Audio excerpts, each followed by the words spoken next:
Most people think growth should look obvious, measurable, and a little impressive from the outside.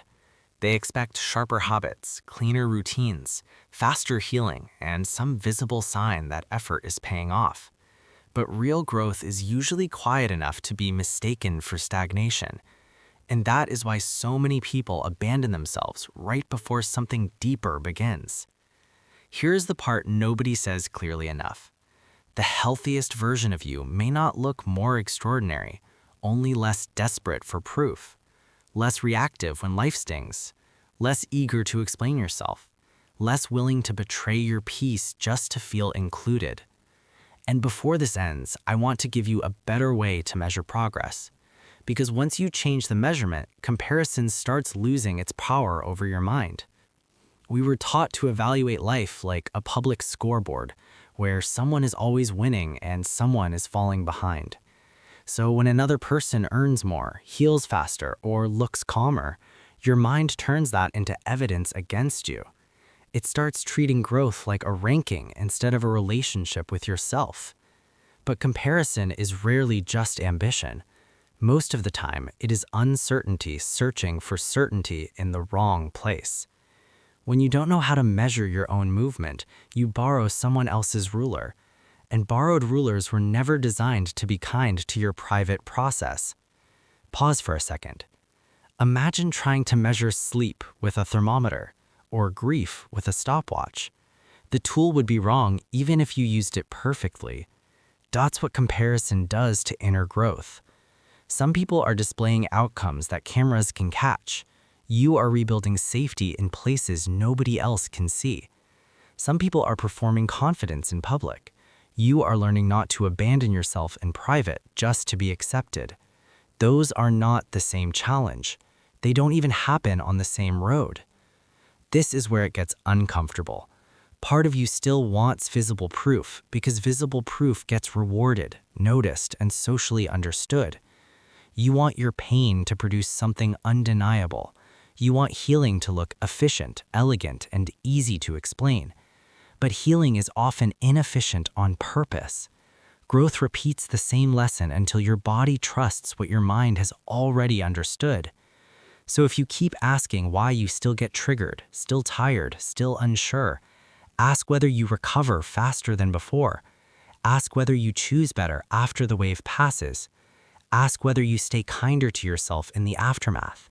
That is measurement. Not perfection, but recovery time. Not never falling, but falling with less violence. Not having no fear, but obeying fear less often. Look closer. A year ago, one rude comment may have ruined your whole week, and now it only ruins your evening. A year ago, loneliness may have sent you back to draining people, and now it only tempts you. A year ago, peace felt boring and chaos felt alive, but now you are no longer running toward noise. That's growth, even when it feels incomplete, unglamorous, and too small to announce. Quiet growth rarely looks dramatic in real time. It looks like a wider space between impulse and action.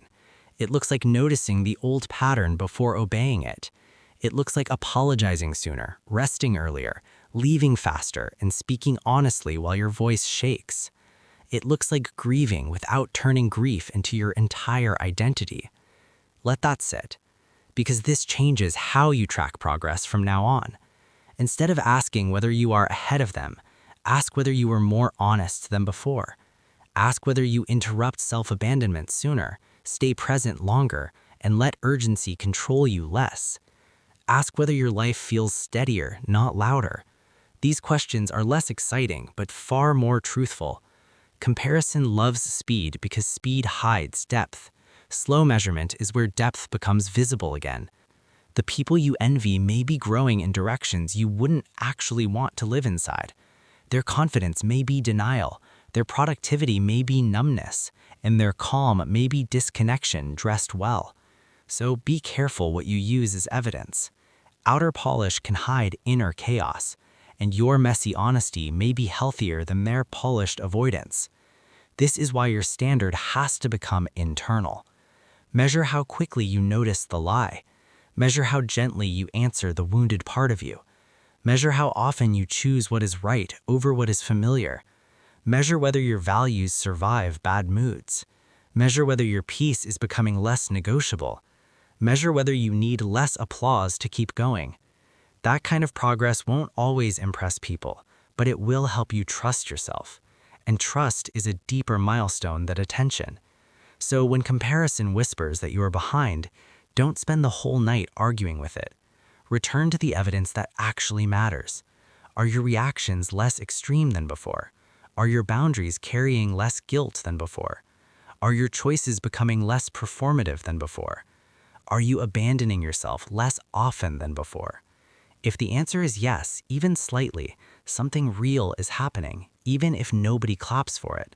Especially then, because the strongest forms of growth begin in private pauses, quieter choices, and unseen acts of self-respect.